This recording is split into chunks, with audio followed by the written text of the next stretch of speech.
de l'Albanie. Madam President, I join other colleagues to thank France for convening today's briefing and Minister Colonna for chairing it. This issue has been without interruption on the agenda of the Council, but this meeting could not be timelier given the latest escalatory declarations by Kremlin. I also welcome the decision of the French presidency of the Council to continue keeping the focus on accountability, an issue of the utmost importance that we initiated together back in April with the ARIA Formula meeting that Albania and France organized jointly. I also thank ICC Prosecutor General Khan for his information and his tireless efforts to establish accountability in Ukraine. Madam President, the Russian Federation, a permanent member of the Security Council, has waged an illegal war of aggression against Ukraine. In our judgment and in the eyes of the entire world, as clearly expressed more than once here in the United Nations, Russia's actions are a blatant violation of the Charter of the United Nations.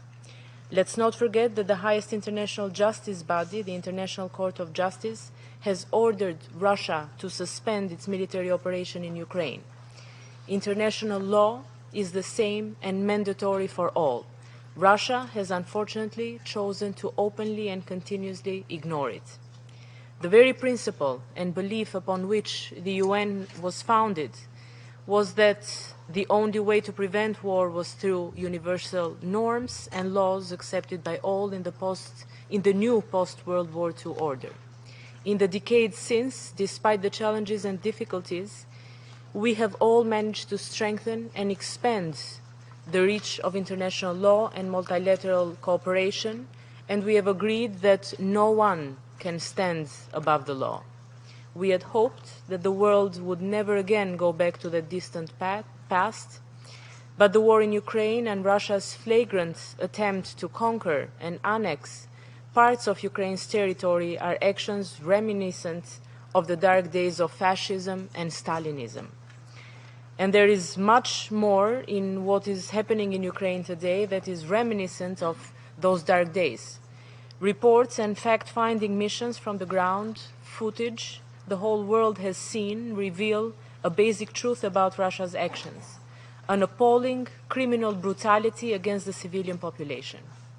Innocent men, women and children in Ukraine, as well as tens of thousands of Russian soldiers, have paid with their lives for Vladimir Putin's war of choice. Millions around the world are going hungry because of Vladimir Putin's war of choice. We condemn Russia's new path of confrontation by announcing a partial mobilization in Russia, by supporting the organization of illegal referenda in 4 Ukrainian territories currently occupied, and by threatening again with the use of weapons of mass destruction. These sham referenda are another blatant violation of the independence, sovereignty and territorial integrity of Ukraine and a serious violation of the UN Charter.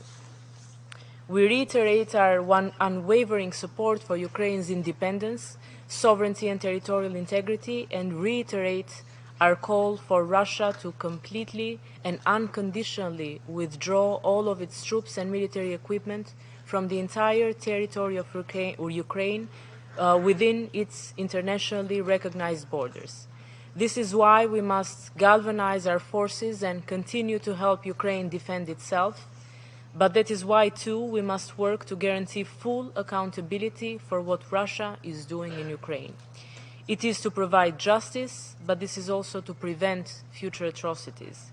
We all tried to prevent this conflict. We could not, but we must not fail to hold Russia accountable. Thank you.